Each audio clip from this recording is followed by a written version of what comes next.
SHUN ending sound. It can be heard in different spellings. Let's say these words together. Addition, competition, invitation, location, nation, position, population, solution. SION and SSION endings are usually added to verbs like comprehension, persuasion, confession, discussion, expression, obsession, profession.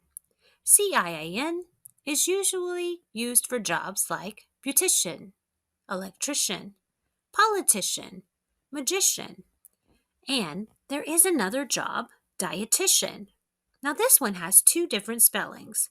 One ends in the TIAN, spelling for the US. The TIAN spelling is cute. There are a few, like Dalmatian, Martian,